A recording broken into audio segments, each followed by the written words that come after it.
vying, I mean, the time to declare those things will come. But I think right now I have a job which I'm very committed to delivering. And we normally say that you're judged for your next appointment by how you perform what you have. So my dream is to do what I can within my space together with my team. Do I remember the third one? Airport. Oh, airport. I think we'll work together with the Ministry of Transport and the CS in charge of that area. And I'm aware of the huge importance that the airport plays. So I think we'll work together with the leadership to unlock that. I have a personal interest in the airport myself, so we're going to work on it. Thank you. I think that's good enough. Just one question. Yeah, your predecessor had set a target of $10 billion foreign direct investment annually. I don't know where are we at the moment with that plan or that ambition. I mean, as a country? Yes. No, we are past that by far. I mean, the country is doing very well from FDI. So I think all we need to do, both in the tech world, in the EV, as you have heard here today, there's a lot of interest. All you want is that as this interest comes, Kenyans are part of that conversation. The people of Nakuru are part of that conversation.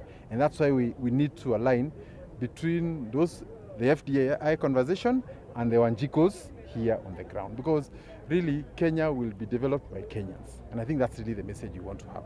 Thank you. Thank you. For the Rironi Mao Summit, it is not under our ministry, but the truth is we already have a sufficient corridor, about 60 meters. So we don't expect any, in our view, we have a sufficient corridor to build that. But where it is not there, I think there'll be conversations, and I think the government is very much alive to that.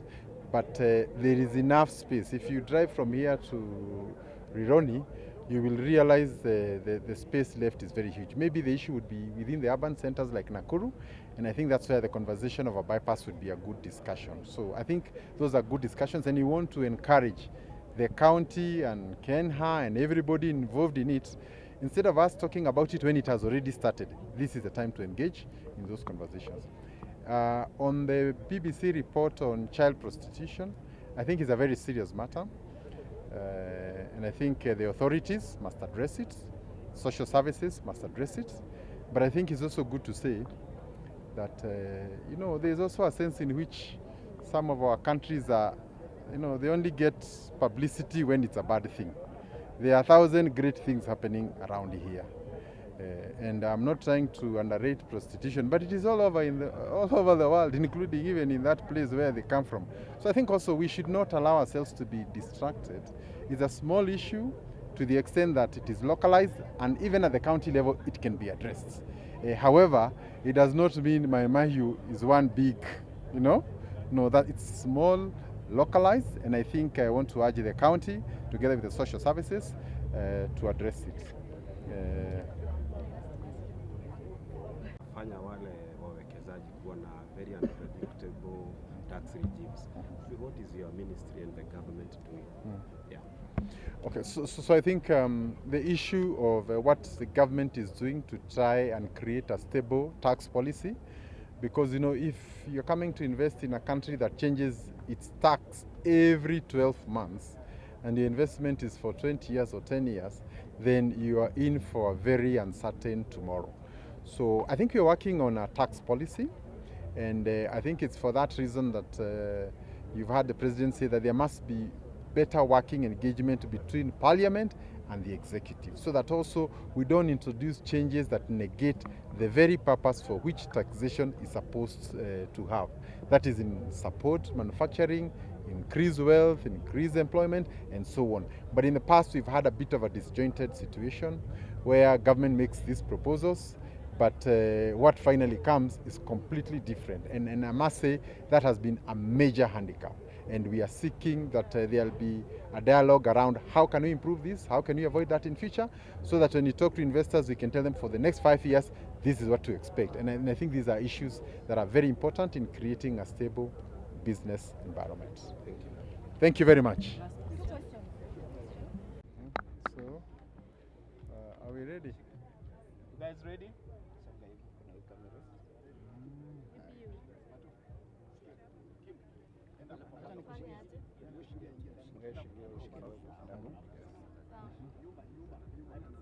sawa, ingie nyuma kidogo. Nani? Iko sawa, iko sawa. We're trying to avoid the glare from the tent, so if you could Good like this. just a step, yeah. Okay. Good. Thank you. So thank you very much. I think it's good to say that we are here on a Boresha Biashara conversation because business people have many issues they would want to discuss with the government, both at county and national level. And particularly in our ministry, we have different agencies that are charged with the responsibility of ensuring that the business environment is improved, and whenever there are challenges, we can be able to work around it. So today we came with our different agencies from KEBS to KDC, to anti-counterfeit, all of them, so that we can be able to give the public an opportunity to understand what we are doing, and also more importantly, what they can also benefit from the many government initiatives that we have. For example, through KDC, we are supporting businesses that want to expand in specific areas like tourism, value addition, the livestock value chain, at loans of about 10%. We also have a credit line with the India Exim Bank. We're giving it about 10%, and this can help manufacturers who want to upscale their production, to import machinery, and I think this is really the conversation we want. Then lastly also, we are also urging Kenyans to understand the many good macroeconomic milestones that their country has been able to achieve, from a stable currency to availability even of the currency, because not too long ago, even if you wanted the dollars, you could not get them. Now we have more than we actually require at any one time for purposes of business. Some of the challenges we've had in the past, including many licenses, a license regime by every county. We've been able to enact the uniform licensing bill, which now has been passed. So we are at the implementation phase. So a lot of the issues that have been cited have already been addressed, and those that are still in the process, we are working on it. Then lastly is also to confirm that last week the President had a round table in Nairobi where we met all sectors across the country, and many issues and directives were given. So this initiative is an extension of that, but now at a county level. So we shall be going to Kirinyaga, to Mombasa, to Kisumu, and all the others to listen to the business community, address their issues, and also highlight the opportunities, the business opportunities that are there. Here in Nakuru, we have the Rironi Mau Summit dueling. This particular government project is going to completely transform all the towns between Mau Summit all the way up to Rironi. So from Kimende to Naivasha to Gilgil to Nakuru, Molo, Salga, all those, there's going to be a massive transformation. But it is important that we align the business people so that in their business planning for the next 2-3 years, they also are able to tap into these opportunities.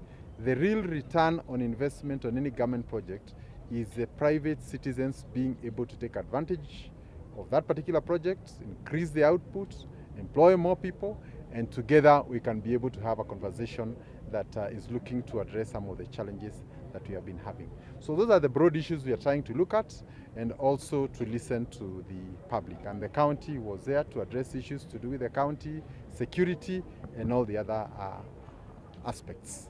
Maybe swali moja waziri, kumekuwa na tax regimes ambazo zimekuwa zikichange